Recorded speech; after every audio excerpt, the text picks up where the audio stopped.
যারা এখানে উপস্থিত হয়েছেন সকলেই গুণীজন, সকলকে নমস্কার জানাচ্ছি, দণ্ডবত প্রণাম।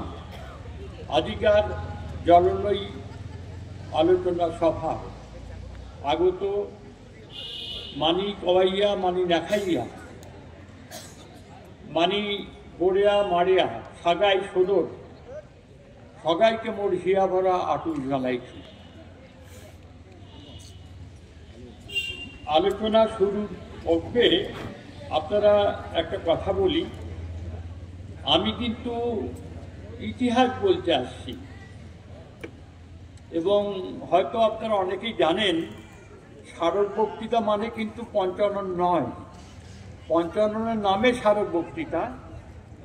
আর এই প্রতিষ্ঠানের জন্মলগ্ন থেকে আমি এই সদস্য ছিলাম। সম্ভবত 2015-তে আমরা আমাদের যেহেতু অবসর নিয়েছিলাম, আমরা স্বাভাবিকভাবেই বাদ করে যাই, সেটা কোনো অন্যায় কিছু নয়। তা এটা স্মরণ করতে হয় প্রাক্তন মন্ত্রী দীনেশ ডাকুয়া, প্রাক্তন প্রয়াত মন্ত্রী যোগেশচন্দ্র বর্মন এবং প্রাক্তন আমলা সুখবিলাস বর্মা, অবশ্যই অমলকান্তি রায়। এদের একটা প্রত্যক্ষ সাহচর্যে এই বিশ্ববিদ্যালয়ে এই সেন্টারটা শুরু হয়েছিল।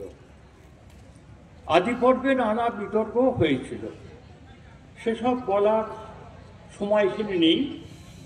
আর এসব বলার অধিকার আমার আছে, কারণ বিশ্ববিদ্যালয়কে আমি 68 সাল থেকে চিনি, আর এখানে প্রায় 40 বছর কাটিয়েছি। স্বভাবতই সে সমস্ত কথা আমি আনছি না, শুধু স্মরণ করাচ্ছি যে আমাদের পূর্বজরা তাদের একটা ভূমিকা ছিল। এই centre for local language and culture study একটা ভূমিকা ছিল এবং দীনেশবাবু এখানে এসছেন, যোগেশবাবু এসছেন, সুখবিলাসবাবু এসছেন। আর এই প্রসঙ্গে একটা হাসির কথাও বলি যে 2020 সালে আমি এবং সুখবিলাস বর্মা পঞ্চানন স্মারক বক্তৃতা দেওয়ার জন্য আমন্ত্রিত হয়েছিলাম। তা আমরা দুজন তা অতিথি নিবাসে ছিলাম। তারপর পঞ্চানন, উনি তো সুখবিলাসবাবু তো খুব মানে একজন উঁচু পদের অফিসার, তো খুব হচ্ছে আর যে কখন ডাকে কখন আমি দাঁড়ান ডাকবে।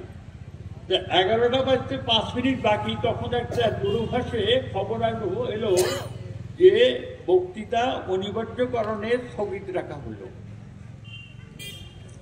তা আমি আর সুখবিলাসবাবুকে আমি বললাম যে মশাই, আপনি তো বিধানসভার বিরাট বক্তা, তার 3 দিন আগেই বর্তমান সরকারের অর্থনৈতিক কিছু বিষয় নিয়ে উনি কটু মন্তব্য করেছেন। যাই হোক, তা আমি বললাম বিধানসভায় তুলবেন, কিন্তু আজকে অকপট বলছি তিনি তোলেননি। যাই হোক, তা আমার আর পঞ্চানন বক্তৃতা দেওয়া হলো না। আবার এবারে যখন আমাদের ম্যাডাম প্রফেসর মঞ্জুলা বেরা তিনি আমন্ত্রণ জানালেন, তখনও আমার মনে শঙ্কা ছিল যে বক্তৃতা হবে তো, দিতে পারবো তো না, পঞ্চানন আমাকে হয়তো গ্রহণ করছেন না। কিন্তু শিব তো সবাইকে গ্রহণ করে, তবু মনে হচ্ছিল যে গ্রহণ নাও করতে পারে। যাই হোক, আজকে আমি মালদা থেকে সোজা এখানে এসেছি। আমার বিষয়টা কিন্তু স্মারক বক্তৃতা, আপনারা আগে আমাদের শুনেছেন, আমাদের স্মারক বক্তৃতা পূর্বে আমাদের প্রশাসনিক ভবনে হতো।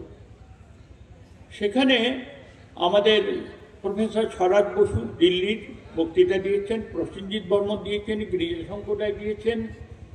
প্রফেসর সবার পরে প্রফেসর থেকে মুক্ত বুদ্ধি চিন্তক প্রফেসর অজয় রায়কে এনেছিলেন।